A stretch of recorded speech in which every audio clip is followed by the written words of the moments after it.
창세기 1장 1절에서 2절. 태초에 하나님이 천지를 창조하시니라. 땅이 혼돈하고 공허하며 흑암이 깊음 위에 있고 하나님의 영은 수면 위에 운행하시니라. 땅이 혼돈하고 공허하며 흑암이 깊음 위에 있고, 이는 성경이 제시하는 첫 번째 문제라 할 수 있습니다. 왜냐하면 하나님이 이르시되 빛이 있으라 하시니 빛이 있었고 한 다음에야 빛이 하나님이 보시기에 좋았더라 하고 말씀하고 있기 때문입니다. 그렇다면 땅이 혼돈하고 공허하며 흑암이 깊음 위에 있고의 상태는 보시기에 좋지 않으셨다는 것이 되기 때문이죠. 그렇습니다. 혼돈과 공허와 흑암 등은 교회는 그의 몸이니 만물 안에서 만물을 충만하게 하시는 이의 충만함이라 한 충만의 개념과는 반대되는 것입니다. 하나님은 무질서의 하나님이 아니시오 오직 화평의 하나님이시라 하고 말씀합니다. 성경은 천지 만물이 어떻게 창조되었는가를 말씀하려는 과학적인 책이 아니라 구원계시입니다. 그러므로 성령께서 땅이 혼돈하고 공허하며 흑암이 깊음 위에 있었다 하고 기록하게 한 것은 땅이 어떻게 창조되었는가 하는 과정을 말씀하려는 것이 아닙니다. 왜냐하면 땅은 아직 수면 아래에 있었기 때문이지요. 그러므로 땅이 혼돈하고 공허하며 흑암이 깊음 위에 있었다는 표현은 과정이 아니라 상태를 나타냅니다. 이는 이 상태를 통해서 계시하려는 바가 있으시기 때문인데요. 구원 얻기 이전의 심령 상태를 나타내는 것이라 할 수가 있지요. 이를 해설해 가서 보게 될 것인데요.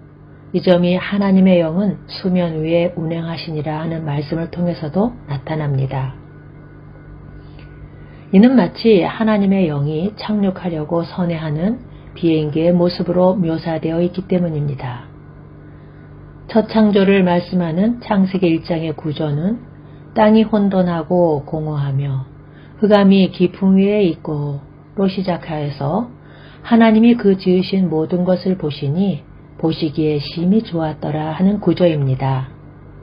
그런데 재창조의 구조도 그러하므로 한 사람으로 말미암아 죄가 세상에 들어오고 죄로 말미암아 사망이 들어왔나니 한 땅이 혼돈하고 공허하며 흑암이 깊음 위에 있는 상태로 시작이 되어서 모든 눈물을 그 눈에서 닦아주시니 다시는 사망이 없고 애통하는 것이나 곡하는 것이나 아픈 것이 다시 있지 아니하리니 처음 것들이 다 지나갔음이라. 보좌에 앉으신 이가 이르시되 보라 내가 만물을 새롭게 하노라 하시고 또 이르시되 이 말은 신실하고 참되니 기록하라 하시고 또 내게 말씀하시되 이루었도다. 즉 보시기에 좋았더라 하시는 구조로 되어 있는 것입니다. 이 말씀이 현대인들에게는 어떻게 적용이 되어 있는가? 오늘의 인간상과 시대상은 마치 땅이 혼돈하고 공허하며 흑암이 깊음 위에 있는 상태이기 때문에 이에 대한 해답은 우리들에게도 절실한 바가 있는 것입니다. 이 점을 이사야 57장 20절에서는 그러나 악인은 평온함을 얻지 못하고 그물이 진흙과 더러운 것을 늘 솟구쳐내는 요동하는 바다와 같으니라 합니다. 여기에 대한 해답은 이렇게 볼 수 있습니다. 하나님이 이르시되 빛이 있으라 하시니 빛이 있었고 빛이 하나님 보시기에 좋았더라. 하나님이 빛과 어둠을 나누사 하나님이 빛을 낮으라 부르시고 어둠을 밤이라 부르시니라. 저녁이 되고 아침이 되니 이는 첫째 날이냐 하십니다. 빛이 있으라 하시니 빛이 있었고 하는데요. 이 빛은 태양 광선과는 구별이 됩니다. 왜냐하면 낮을 주관케 하신 태양은 넷째 날에야 지으셨기 때문이죠. 여기 두 가지 요점이 있습니다. 첫째는 이르시되 가라사대 한 하나님의 말씀과 둘째는 빛이 있으라 하신 빛의 구속사적 의미가 무엇인가 하는 점입니다. 유념할 점은 빛은 지으셨다 말씀하는 것이 아니라 있으라 하셨다는 것이지요. 이 두 주제를 요한복음에서는 태초에 말씀이 계시니라. 이 말씀이 하나님과 함께 계셨으니 이 말씀은 곧 하나님이시니라. 그가 태초에 하나님과 함께 계셨고 만물이 그로 말미암아 지은 바 되었으니 지은 것이 하나도 그가 없이는 된 것이 없느니라. 그 안에 생명이 있었으니 이 생명은 사람들의 빛이라 하고 증거하고 있습니다. 그러면 해설 부분을 볼까요? 이 점을 사도 바울은 해설해 주기를요. 어두운 데에 빛이 빛이라 말씀하셨던 그 하나님께서 예수 그리스도의 얼굴에 있는 하나님의 영광을 아는 빛을 우리 마음에 비추셨느니라 하고 말씀합니다. 그러니까 사도 바울은 땅이 혼돈하고 공허하며 흑암이 깊음 위에 있고를 구원 얻기 이전의 심령 상태로 보고 있고 어두운 데에 빛이 빛이라 하신 말씀을 복음의 빛이 비춰지는 것으로 보고 있는 것이지요. 그렇다면 수면 위에 운행하시니라 한 하나님의 영이 복음의 빛과 함께 혼돈하고 공허하며 흑암이 깊음 위에 있는 심령에 임하여 거듭나게 하신다는 것이 됩니다. 복음의 빛에 비침을 받지 않은 채 흑암의 권세에서 그의 사랑의 아들의 나라로 옮겨줄 수 있는 사람은 한 사람도 없는 것입니다. 하나님의 영은 수면 위에 운행하시니라 한 하나님의 영이 임해야만 허물과 죄로 죽었던 심령이 살아날 수가 있기 때문입니다. 그렇습니다. 빛 되시는 그리스도를 영접하기 이전의 심령 상태란 땅이 혼돈하고 공허하며 흑암이 깊음 위에 있고 한 상태인 것입니다. 그러므로 너희가 전에는 어둠이더니 이제는 주 안에서 빛이라 빛의 자녀들처럼 행하라 하십니다. 그런데 그 중에 이 세상의 신이 믿지 아니하는 자들의 마음을 혼미하게 하여 그리스도의 영광의 복음의 광채가 비치지 못하게 함이니 하고 가로막는 자가 있다고 말씀합니다. 사도 바울이 복음의 광채에 대해서 얼마나 역설하고 있는가를 보세요.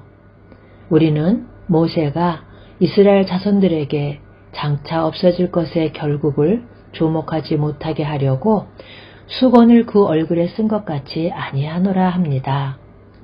시내산에서 내려온 모세의 얼굴에서 광채가 났지요. 모세는 이 광채를 수건으로 가렸는데 우리는 그렇게 하지 않는다. 즉 복음의 광채를 가리지 아니하노라 하는 것입니다. 그러나 그들의 마음이 완고하여 오늘날까지도 구약을 읽을 때에 그 수건이 벗겨지지 아니하고 있으니 그 수건은 그리스도 안에서 없어질 것이라. 오늘까지 모세의 글을 읽을 때에 수건이 그 마음을 덮었도다 합니다. 사도는 오늘까지도 라는 말을 거듭 강조하고 있는데요. 그럼 오늘이 언제일까요? 이 오늘까지란 주님께서 십자가상에서 다 이루었다 선언하심으로 1500년 동안이나 가로막혀 있던 휘장을 열어주신 이유를 가리키는 것입니다. 이 점이 결정적으로 중요한 것은요. 이 오늘이 복음의 빛이 우리 마음에 비춰지는 것이 어떻게 해서 가능해졌는가 이것을 드러내는 시점이기 때문입니다. 그리스도의 육체를 찢으심으로 막혀있던 휘장을 열어주신 오늘까지도 구약을 읽을 때에 수건이 마음에서 벗어지지 않고 있다는 것입니다. 그래서 구약을 읽을 때에 의문인 문자만을 볼 뿐 복음을 보지 못하고 있다는 것인데 그러나 언제든지 주께로 돌아가면 그 수건이 벗겨지리라 합니다. 그러면 복음의 빛을 가리고 있는 그들이란 누구를 가리키는가? 교회 밖에 있는 사람들이 아니라 신약교회, 그것도 예루살렘 교회 안에 있는 자들이 다 그러하다는 것입니다. 바리새파 중에 어떤 믿는 사람들이 일어나 말하되 이방인에게 할례를 행하고 모세의 율법을 지키라 명하는 것이 마땅하다 한 이들이 마음에서 수건이 벗어지지 않는 자들입니다. 이에 대한 심각한 상황을 갈라디아서 2장을 통해서 볼 수가 있는데 게바가 안디옥에 이르렀을 때 책망받는 일이 있기로 내가 그를 대면하여 책망하였노니라. 야고보에게서 온 어떤 이들이 이르기 전에 게바가 이방인과 함께 먹다가 그들이 오매 그가 할례자들을 두려워하여 떠나서 물러가매 남은 유대인들도 그와 같이 외식함으로 바나바도 그들의 외식에 유혹되었느니라 한 장면입니다. 그러면 무엇이라 책망을 했을 것일까?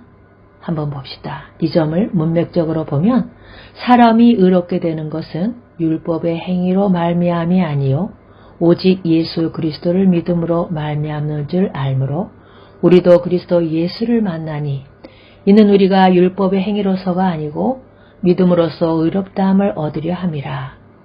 율법의 행위로서는 의롭다함을 얻을 육체가 없느니라 하고 갈라디아 2장 16절에 책망했다는 것입니다. 사람이 의롭게 되는 것은요, 유대인으로 태어났기 때문에 의롭다함을 받는가? 그것이 아니고 할례를 받았기 때문인가? 아닙니다. 오직 예수 그리스도를 믿음으로 말미암은 줄 알므로 우리도 예수를 믿나니 합니다.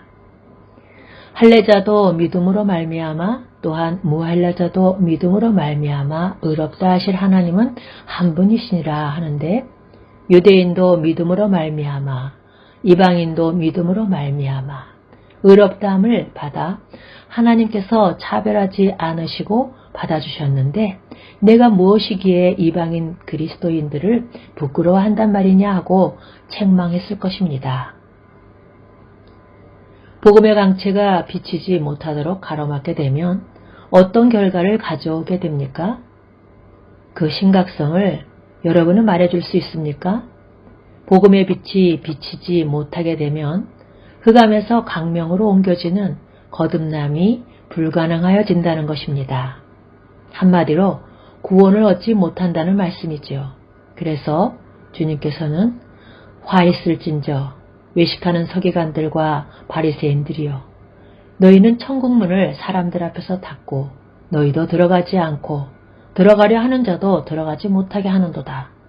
화 있을진저 서기관들과 바리새인들이여 너희는 교인 한 사람을 얻기 위하여 바다와 육지를 두루 다니다가 생기면 너희보다 배나 더 지옥자식이 되게 하는도다 하고 통렬하게 책망하신 것입니다.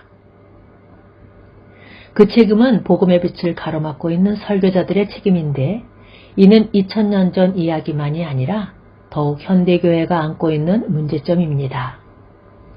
땅이 혼돈하고 공허하며 흑암이 깊음 위에 있고 한 문제에 대한 해답은 오직 빛이 있으라 하신 복음의 빛뿐입니다. 그럼 묻겠습니다. 여러분의 마음에서는 수건이 벗어졌습니까? 그리하여 여러분은 그리스도의 영광의 복음의 광채를 힘있게 비치게 하는 새 언약의 직분을 수행하고 있습니까?